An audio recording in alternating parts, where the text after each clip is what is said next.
उमरी नगर परिषद निवडणुकीत राष्ट्रवादी अजित पवार गटाने भाजपाला दिला मोठा दणका।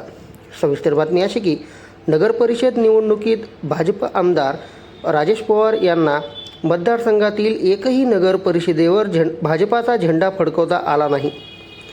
नायगाव धर्माबाद विधानसभा मतदारसंघातील दोनही नगर परिषदेवर भाजपाला अपयश आले।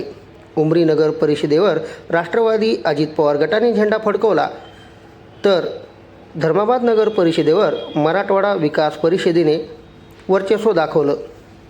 यामुळे आता शिरीष गोरटेकरांनी आमदार राजेश पवार यांना 2029 विधानसभेचे आव्हान दिले आहे। पहा सविस्तर बातमी। पैशाचा वापर निवडणुकीमध्ये झाला होता, त्याला काय उत्तर दिले आपण? ही जनता बघायला ना, ही पैशावर विकत घेतलेली जनता नाही। या राजेश पवारला सांगून टाका, आमदाराला सत्तेचा मात चढला होता, या जनतेने उतरून दाखवलेला आहे। म्हणून मी आज विनंती करतोय की प्रत्येक इथल्या मतदार बंधू आणि भगिनींना की तुम्ही खूप मोठा आशीर्वाद या गोरटेकर परिवाराला दिलेला आहे।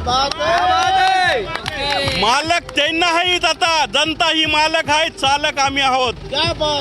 म्हणून सगळ्याला विनंती करतोय की खरंच या इथल्या मतदारांना पैसा पडला, पाऊस पडला तरी इथल्या मतदारांचा कौल हे राष्ट्रवादी पक्षाकडे होता। अजितदादांच्या विचारानं, चिखलीकर साहेबांच्या विचारानं आणि गोरटेकर साहेबांच्या घराण्यावर विश्वास ठेवून त्यांनी मोठा आशीर्वाद या जनतेने आम्हाला या नगरपालिकेमध्ये दिलेला आहे।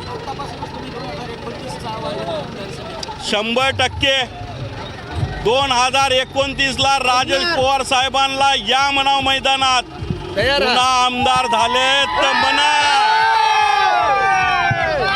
तुम्ही आमदार फक्त आता एवढेच बार 2029ला होऊ शकणार नाही आमदार, तुम्ही लिहून घ्या आता।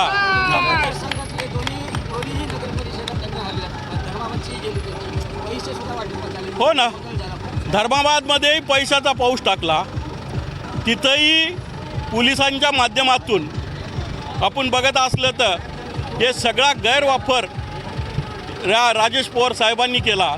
सत्तेचा मात चढलेला होता, पण एक जनता ही हुशार आहे, सुज्ञान आहे, शिकलेली आहे आणि ज्या गोष्टीला द्यायचं त्या गोष्टीला दिलेलं आहे। म्हणूनच आज राजेश पवार साहेब तुम्ही विकास म्हणत्या, हे विकास जर केला असता तर इथली जनता तुम्हाला निवडून दिली असती, पाडली नसती। या जनतेला विकास नाही, फक्त बॅनरबाजी करून माहीत आहे, विकास करून राजेश पवारला माहीत नाही। म्हणून इथल्या जनतेने दाखवून दिलं की तू कोणता सम्राट नाहीस, फक्त एक आमदार आहेस आणि तेही काही करू शकत नाहीस।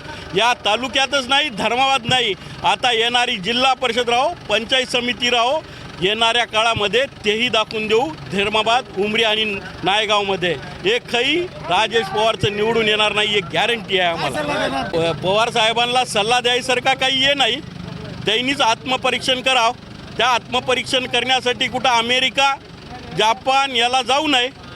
त्या मतदारसंघातल्या ज्या गोष्टी होत्या, अडीअडचणी होत्या, त्या कधी तरी बघितलं का? 5 वर्ष तुम्हाला त्यांनी आशीर्वाद दिलं, यावर्षी तुम्हाला आमदार म्हणून केलं, यांच्याकडे कधीही बघलं नाही। तुम्ही पुण्या नगरपालिकेची प्रशासक असताना निधी माझीच म्हणल्या, ग्रामपंचायतची माझीच म्हणल्या, पंचायत समिती जिल्हा परिषदची निधी माझीच म्हणल्या, एक सरपंच त्याच्या बाजूनं नाही, एक ग्रामसेवक नाही। अधिकाऱ्यांना तुम्ही बघता तर दंडाशी करून आहेत।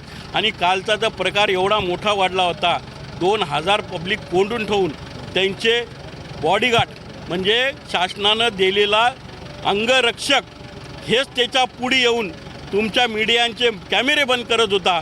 पहिलं त्यांनी सुधारलं पाहिजे, मग जनता त्याला सुधरू घालेल निश्चितप्रमाणे।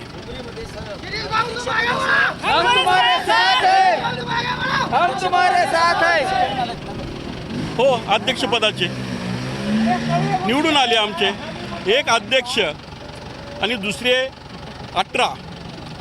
19 आमचे नगरसेवक पूर्ण निवडून आले, फक्त 2 पराभूत झाले त्याच्यात। आणि मी मीडियाच्या माध्यमातून आणि ज्या मीडियांनी खूप आम्हाला या इलेक्शनाच्या माध्यमातून नगरपालिकेच्या माध्यमातून खूप मोठं सहकार्य केलं, ही जनता केली, आशीर्वादाच्या स्वरूपात आम्हाला मतदान केलं.